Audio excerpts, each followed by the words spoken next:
Hello students, welcome to chemistry class 11th by Gaurav sir. और हम बात करने वाले हैं स्ट्रक्चर ऑफ एटम के लेक्चर नंबर 16 के बारे में। बच्चों, अब तक हमने पढ़ लिया है इलेक्ट्रोमैग्नेटिक स्पेक्ट्रम, हमने पढ़ लिया है हाइड्रोजन स्पेक्ट्रम, जिसे हमने लाइन स्पेक्ट्रम भी बोला, और हमने पढ़ी लाइन स्पेक्ट्रम की कुछ लाइन्स की क्या क्या उसके अंदर हो सकता है और कैसे कैसे उसके अंदर हो सकता है।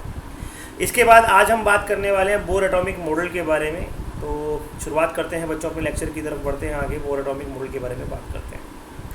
तो जैसा कि प्लांक्स ने बताया था कि कोई भी इलेक्ट्रॉन फिक्स अमाउंट में एनर्जी लेगा या फिक्स अमाउंट में एनर्जी देगा, जिसको हमने क्वांटम या क्वांटाइजेशन ऑफ इलेक्ट्रॉन भी बोला था, उसको मद्देनज़र रखते हुए, उसको ध्यान में रखते हुए बोर ने अपना एटॉमिक मॉडल दिया। तो आइए बच्चों, बोर के एटॉमिक मॉडल के बारे में बात करते हैं। बोर के एटॉमिक मॉडल के बारे में बात करने से पहले मैं तुम्हें एक छोटा सा बोर एटॉमिक मॉडल का वीडियो दिखाना चाहूँगा, वो देखेंगे और समझेंगे मैं क्या बताना चाह रहा हूँ। तो बोर का जो एटॉमिक मॉडल है बेसिकली वो आपके सामने है, और इसमें हम क्या पढ़ने वाले हैं, इसमें हम पढ़ने वाले हैं कि बोर ने कैसे कैसे ये सब काम किया।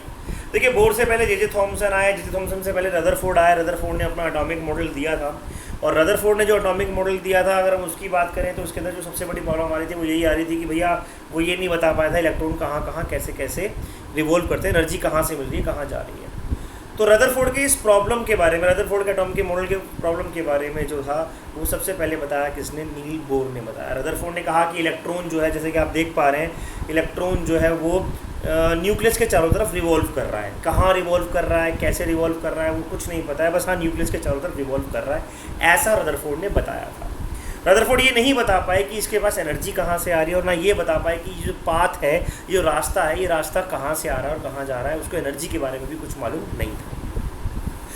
अगर एनर्जी ख़त्म हो रही है तो ऐसा लगना चाहिए कि इलेक्ट्रॉन न्यूक्लियस के अंदर चला जाना चाहिए, पर ऐसा भी नहीं था। और उसके बाद आए कौन, उसके बाद आए नील बोर, जिन्होंने इस मॉडल के बारे में बताया, अपने मॉडल के बारे में बताया, उसके बारे में समझाने की कोशिश करी कि भैया क्या होता है एटम के अंदर। तो उन्होंने क्या कहा, उन्होंने कहा कि electron will revolve around the nucleus but in a fix orbit. वो एक फिक्स ऑर्बिट में मूव करेगा, ना थोड़ा सा इधर ना थोड़ा सा उधर, क्योंकि उसकी एनर्जी क्या है, उसकी एनर्जी क्वांटाइज्ड है। वो ना तो इधर जाएगा ना उधर जाएगा। The energy, the Bohr orbit is fixed, वो फिक्स रहेगा, जिसको हमने KLMN शेल के नाम से पहचाना। अब K से ना तो इधर होगा ना उधर होगा, फिर या तो सीधा L पे जाएगा, बीच में कहीं नहीं आएगा, फिर M पे जाएगा, फिर कहीं नहीं आएगा। इस तरीके से अगर देखा जाए तो बोर का एटॉमिक मॉडल सामने आया, जो कि रदरफोर्ड के मॉडल से सिर्फ इस बात पे डिफरेंट था कि बोर ने कहा कि फिक्स पाथ होता है, और रदरफोर्ड ने नहीं बताया था कि कोई फिक्स पाथ होता है या नहीं होता है। तो दोनों के मॉडल में जो सबसे बड़ा प्रॉब्लम था बस वो यही था, जो फ़र्क था, वो यही था कि Niels Bohr was able to explain that a fix path होता है। और इस बात के लिए उनको 1922 के अंदर क्या मिला, 1922 के अंदर उनको एक नोबेल प्राइज़ मिला। तो आइए अब समझते हैं बोर एटॉमिक मॉडल के बारे में, इसका रिकैप लेते हैं दोबारा से, और इसके थ्योरेटिकल एस्पेक्ट्स को समझने की कोशिश करते हैं। थ्योरेटिकली समझते हैं कि ये क्या है और कैसे काम करता है। ठीक है बच्चों, तो जैसा कि मैंने बताया, अच्छा कुछ बुक्स में आपको 1913 मिलेगा, कुछ बुक्स में आपको 1912 मिलेगा, तो इससे घबराना मत, एक आध साल का इधर उधर फ़र्क आ जाता है। कंपटीशन में ऐसा कुछ आने वाला नहीं है।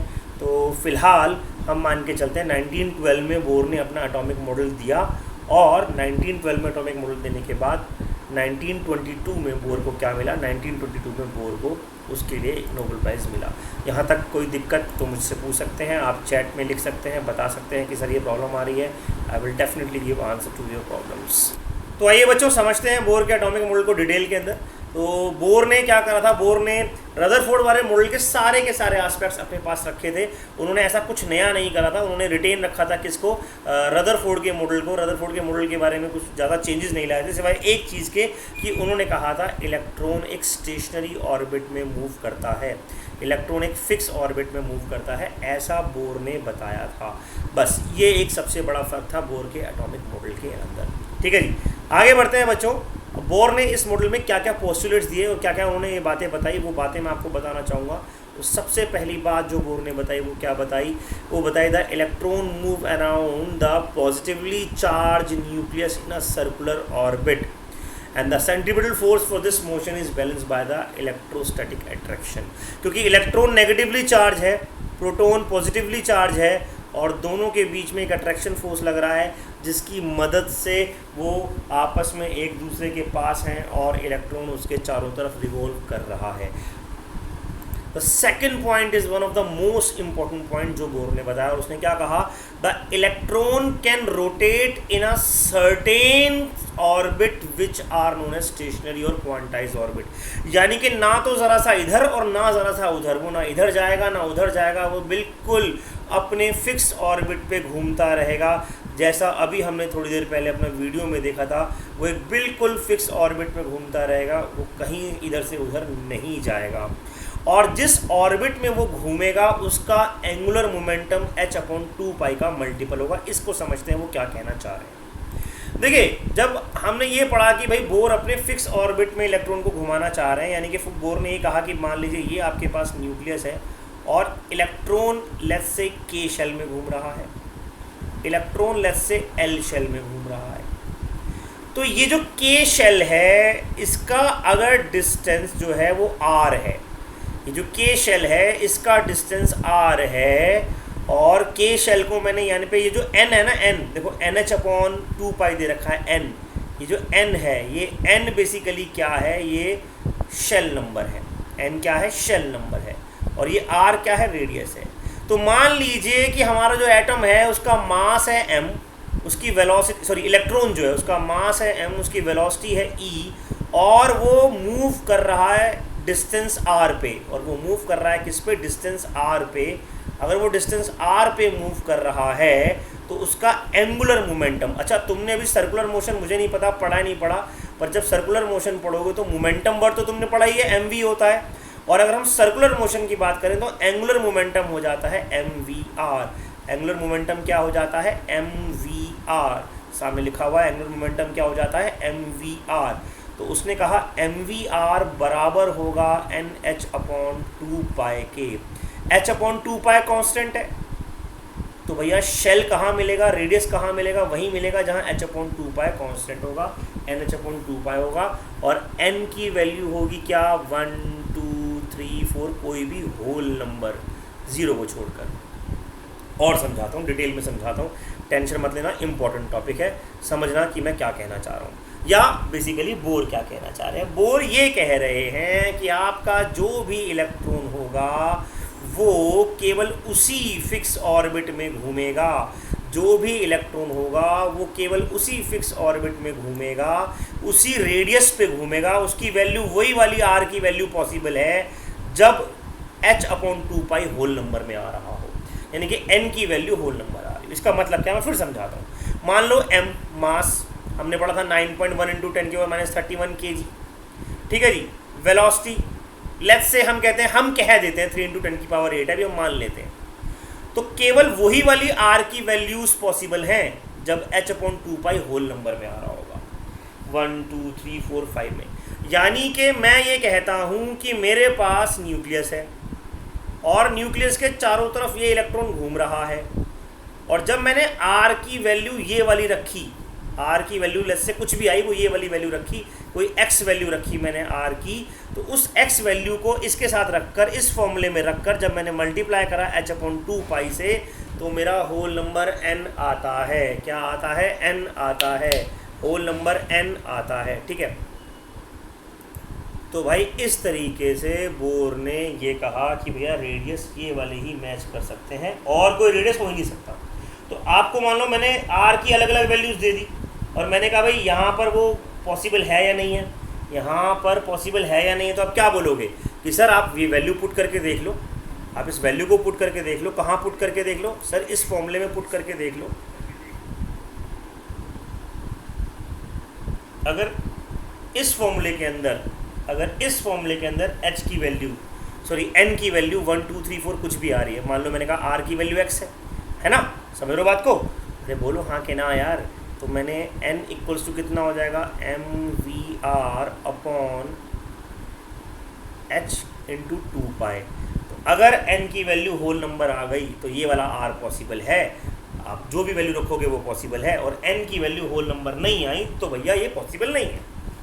ये बोर ने एक बहुत क्रांतिकारी बात बताई थी जिससे रेडियस इलेक्ट्रॉन कितनी दूर होगा ये पता चलने लग गया था। इससे इलेक्ट्रॉन कितनी दूर होगा ये हमें पता लगने लग गया था। बहुत बेहतरीन बात बोर ने यहाँ पर बता दी थी। ठीक है जी, आगे बढ़े तो the angular momentum mvr will be equals to nh/2π। अब भैया आपने जब भी कभी एटम को पढ़ते हुए देखा या आपने कभी एटम को पढ़ा तो बेसिकली आपने क्या पढ़ा कि भाई एक एटम है, उसमें न्यूक्लियस है और न्यूक्लियस के चारों तरफ इलेक्ट्रॉन घूम रहे हैं ऐसे। ये है मेरे पास फिगर नंबर ALS से। लेकिन आपको याद होगा इलेक्ट्रॉन के साथ एक सबसे बड़ी प्रॉब्लम क्या हुई थी। वो क्या हुई थी कि भैया इलेक्ट्रॉन तो एक वेव है। इलेक्ट्रॉन तो क्या है, एक वेव है। अगर इलेक्ट्रॉन वेव है तो मेरे हिसाब से तो इलेक्ट्रॉन ऐसे घूमना चाहिए। ये देखो वेव चल रही नहीं चल रही, इलेक्ट्रॉन ऐसे चलना चाहिए। आप बताइए ए के हिसाब से चलना चाहिए, बी के हिसाब से चलना चाहिए, आपको क्या लगता है? What do you think? Vibhu ने कहा कि सर ये तो ऐसे थोड़ी होता है, ए के हिसाब से चलना चाहिए।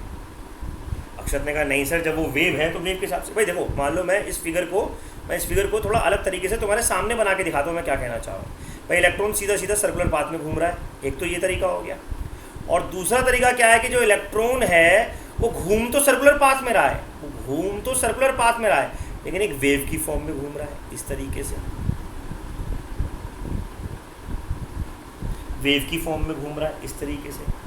तो ए वाला तरीका सही है या बी वाला तरीका? प्रैक्टिकली क्या हो सकता है, क्योंकि इलेक्ट्रॉन, याद करिए, इलेक्ट्रॉन एक वेव नेचर डिफाइन हो गया था, उसका वेव नेचर भी हो सकता है। और अगर वेव नेचर हो सकता है तो भाई फिर मेरे हिसाब से तो वो बी में घूमना चाहिए। तो कुछ बच्चे कह रहे हैं ए में और कुछ बच्चे कह रहे हैं बी में। तो मैं आपको बता दूं भैया वो बी के हिसाब से घूमता है।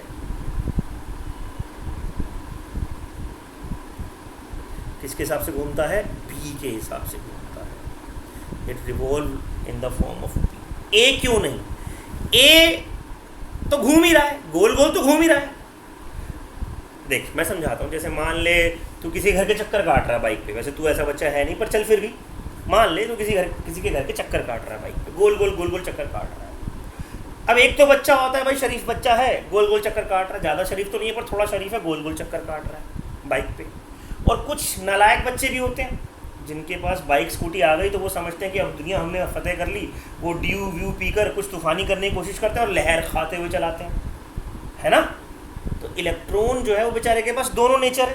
गोल गोल तो उसको घूमना ही है, लेकिन वो गोल गोल भी किस फॉर्म में घूम रहा है? वेव की फॉर्म में घूम रहा है। गोल गोल तो घूम रहा है पर गोल गोल किस फॉर्म में घूम रहा है? वेव की फॉर्म में घूम रहा है। That is what we call the dual nature of electron. आ रही है बात समझ? तो ये क्या कहलाएगा? ये डुअल नेचर ऑफ इलेक्ट्रॉन कहलाया। अरे बोलो हाँ के नाम, ठीक। अच्छा मैं ये क्यों बता रहा हूँ तुम्हें? मैं तुम्हें ये इसलिए बता रहा हूँ ताकि मैं तुम्हें बता पाऊँ कि ये क्या है। ये mvr/nh/2π जो है ये ऐसी नहीं हवा में आ गया कि बोर ने कहा होता है मान लो ना। बोर ने कहा ऐसे कैसे मान लोगे, ऐसे नहीं मान रहे हो।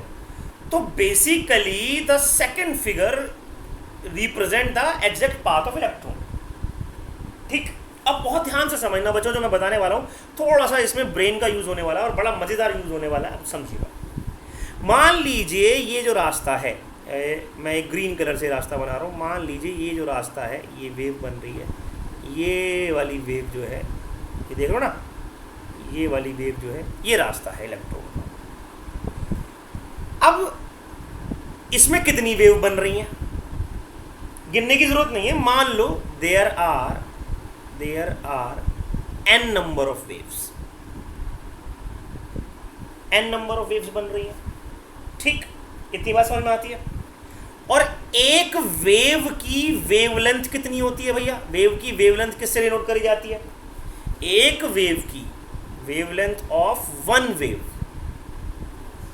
क्या होगी? बताओ बताओ, वेवलेंथ ऑफ वन वेव क्या होगी? अरे बोलो।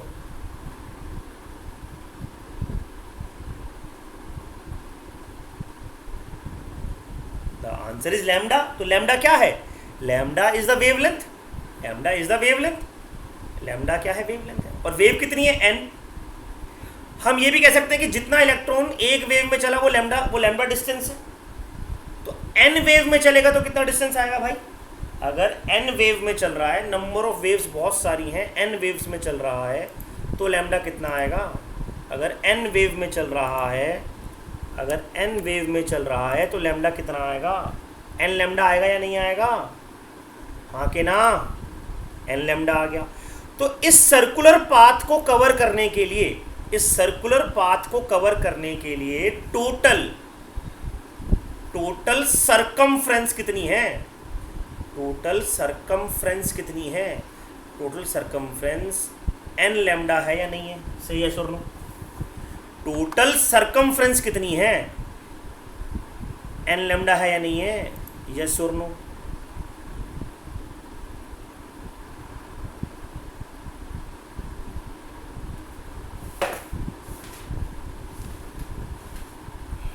बिल्कुल है। ठीक है जी, ये बात भी क्लियर हो गई सर कि सरकमफ्रेंस जो है वो n लैम्डा है। अच्छा, अब लैम्डा क्या होता है? लैम्डा क्या होता है जी? लैम्डा होती है वेवलेंथ। वेवलेंथ को और कोई तरीका लिखने का सर? वेवलेंथ को कोई और तरीका लिखने का? क्या वेवलेंथ को हम स्पीड की फॉर्म में लिख सकते हैं? बिल्कुल लिख सकते हैं। तो मान लो मैं इसको लिखता हूँ, मान लो मैं इसको लिखता हूँ n लैम्डा को n into C upon nu, वही फ्रीक्वेंसी। अच्छा, सी क्या है? Where C is velocity. C क्या है? वेलोसिटी है। ठीक है जी, बिल्कुल कोई दिक्कत नहीं है। तो मैं v भी लिख दूंगा तो भी कोई दिक्कत नहीं है। तो c और v एक ही बात है। बोलो हाँ के ना? बोलते रहो हाँ के ना?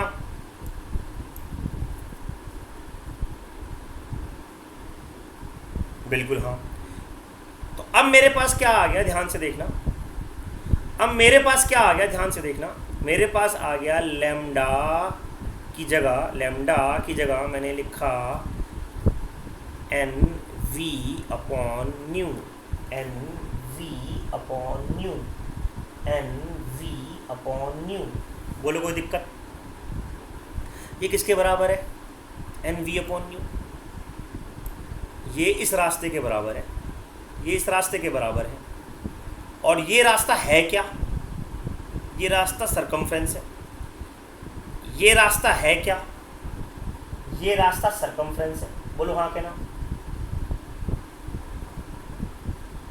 Yes sir. तो भैया सरकमफ्रेंस किसके बराबर होती है? सरकमफ्रेंस सर बराबर होती है 2 पाई आर के।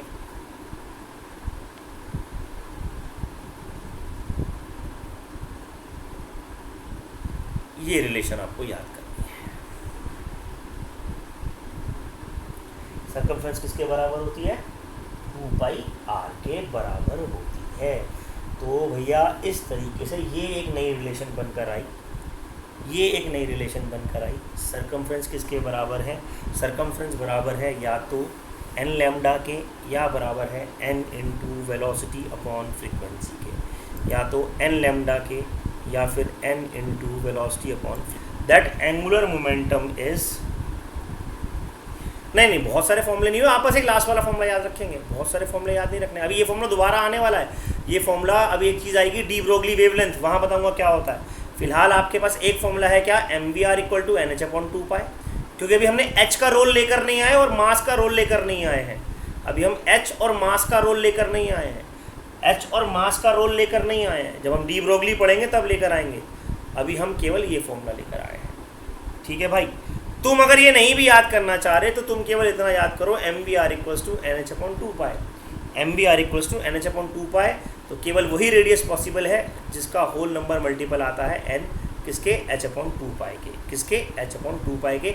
ये सेकंड पॉइंट है किसका? बोर के एटॉमिक मॉडल का। अब बढ़ते हैं भैया थर्ड पॉइंट की तरफ। अब बढ़ते हैं भैया किसकी तरफ? थर्ड पॉइंट की तरफ। थर्ड पॉइंट पढ़ने से पहले मैं आपको बता दूं कि थर्ड पॉइंट में क्या लिखा हुआ है। थर्ड पॉइंट कहता है the electron radiate a quantum of energy. Electron energy radiate करेगा जब ऊपर से नीचे आएगा। मान लो 2 से 1 पे आ रहा है तो 2 पर एनर्जी है E2 और 1 पे एनर्जी है E1। 2 से 1 पे आ रहा है तो ऊपर 2 पे एनर्जी है E2 और 1 पे एनर्जी है E1। तो भैया इन दोनों का डिफरेंस बराबर होगा E2 माइनस E1 बराबर होगा किसके, एच न्यू के। किसके बराबर होगा, एच न्यू के। ये फॉर्मूला जब हम पीछे वाले फॉर्मूले में पुट करेंगे तब हमारा डी ब्रोगली वेवलेंथ भी आ जाएगी, एच अपॉन न्यू के। ठीक है जी। और इसको हम लिखेंगे क्या, delta E equals to h nu. कैसे आया, ओके बेटा, E equals to h nu according to Planck's, E equals to h nu. तो E1 क्या हो गया, E1 हो गया एच न्यू 1, E2 क्या हो गया, एच न्यू 2, E2 क्या हो गया, H new 2, E2 minus E1 क्या हो गया, एच न्यू 2 माइनस न्यू 1। अब जब 2 पर था तो काय की फ्रीक्वेंसी, जब नीचे आएगा तभी तो फ्रीक्वेंसी आएगी, जब नीचे आएगा तभी तो फ्रीक्वेंसी आएगी। तो फ्रीक्वेंसी तो एक ही है, कौन सी वाली, जब यहाँ से यहाँ आ रहा है, कौन सी वाली, जब यहाँ से यहाँ आ रहा है, कौन सी वाली, जब यहाँ से यहाँ आ रहा है, 2 से 1 पे आ रहा है। तो हम क्या लिख देंगे, delta E equals to h nu, where nu 2 minus nu 1 कोई चीज़ नहीं होती, वो सिर्फ न्यू क्या है, वो वाली फ्रीक्वेंसी जो यहाँ से ये निकल रही है। देखो डायग्राम बना हुआ ना, जो फ्रीक्वेंसी यहाँ से निकल रही है ये केवल मानी जाएगी, जो फ्रीक्वेंसी यहाँ से निकल रही है केवल ये मानी जाएगी, और कोई सी भी फ्रीक्वेंसी नहीं मानी जाएगी। सेम कहाँ है, सेम नहीं है मेरे भाई। देखो फॉर्मूला क्या होता है, फॉर्मूला होता है एच न्यू। अब मुझे पता है यहाँ पर कौन सी फ्रीक्वेंसी है, इस पॉइंट पर, इस पॉइंट पे कोई फ्रीक्वेंसी है, कहाँ से हो जाएगी, ये तो वो पॉइंट है जहाँ वो है ही, ये तो वो पॉइंट है जहाँ वो है ही। क्या इस पॉइंट पे कोई फ्रीक्वेंसी होगी 1 पर, यहाँ पर भी कोई फ्रीक्वेंसी नहीं होगी, तो वो पॉइंट है जहाँ पर वो होगा ही, जहाँ पर वो होगा ही। तो फ्रीक्वेंसी कहाँ से निकलेगी सर, जब वो रास्ते में होगा। और रास्ते में कितनी फ्रीक्वेंसी निकाली उसने, न्यू निकाली। रास्ते में कितनी फ्रीक्वेंसी निकाली उसने, न्यू निकाली। तो हमने क्या बोल दिया कि जब E1 एनर्जी यहाँ से निकला यहाँ पहुँचा तो इतनी फ्रीक्वेंसी निकाली। तो हमें पता है E equal to h nu होता है, तो यहाँ से यहाँ तक पहुँचने का डिफरेंस भी तो एच न्यू होगा, यहाँ से यहाँ तक का डिफरेंस भी तो एच न्यू ही होगा।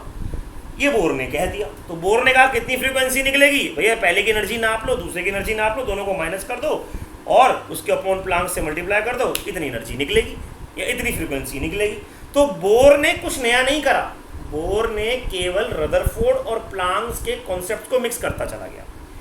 बोर केवल रदरफोर्ड और प्लांक्स के कॉन्सेप्ट को मिक्स करता चला गया।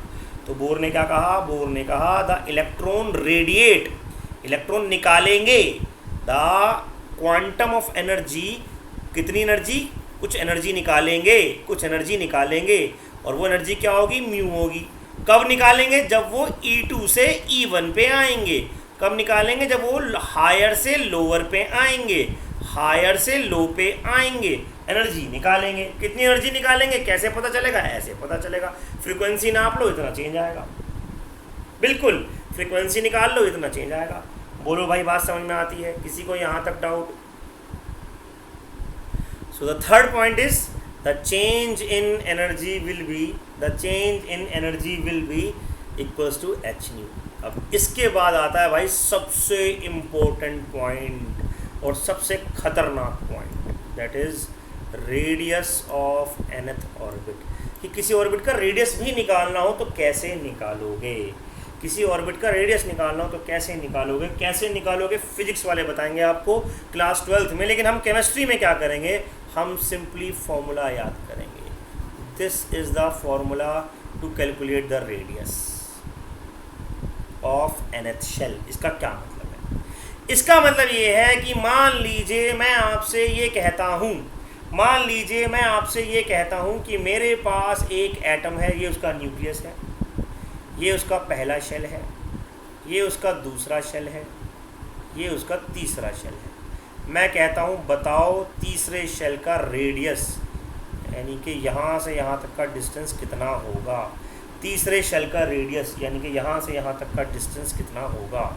तो हम क्या करेंगे, हम एक फॉर्मूला लगाएंगे, और वो फॉर्मूला क्या है, वो फॉर्मूला है, दोबारा सुन लीजिएगा ध्यान से, the formula is n square h square 4 pi square mze square. ये कहाँ से आया, the derivation you have to learn in your class 12th, but right now you only have to focus on this. अब n क्या है, n क्या है यहाँ पर, वेयर, ये आप लिखेंगे where n is number of shell, यानी कि ये जैसे फर्स्ट हो गया, सेकंड हो गया, थर्ड हो गया, तो इस केस में N3 हो गया जो मैंने डायग्राम बनाया हुआ है। H is Planck's constant. H क्या है? Planck's constant. 4 आपको पता ही क्या है, पाई आपको पता ही है क्या होता है। M is mass of electron, M is mass of electron. Z is atomic number. ये क्या है? Atomic number. जैसे हाइड्रोजन के लिए 1 होता है, हीलियम के लिए 2 होता है, तो Z इज एटॉमिक नंबर। और E क्या है? E है चार्ज ऑन इलेक्ट्रॉन। E क्या है? Charge on electron. तो भैया दोबारा फॉर्मूला देख लो, क्या है formula? n² h² upon 4π² mze²। ये आपको याद करना है, n² h² 4π² mze²। बोलिए बात समझ में आती है हाँ के ना? अब ध्यान से सुनना मेरी बात, अगली बात बहुत ध्यान से सुनना। h कांस्टेंट है या नहीं है? बिल्कुल है। 4 कांस्टेंट है या नहीं है? बिल्कुल है। π² कांस्टेंट है या नहीं है? बिल्कुल है। m कांस्टेंट है या नहीं है? बिल्कुल है। e² भी कांस्टेंट है। केवल क्या बदल सकता है? एटॉमिक नंबर अलग अलग एटम के लिए और अलग अलग नंबर ऑफ शेल। तो n² अपॉन z बदल सकता है, n² अपॉन z बदल सकता है। बाकी सब कुछ कांस्टेंट है जो मैंने शेडेड करा है, बाकी सब कुछ कांस्टेंट है जो मैंने शेडेड करा है। बोलो बात समझ में आती है नहीं? बताओ भाई।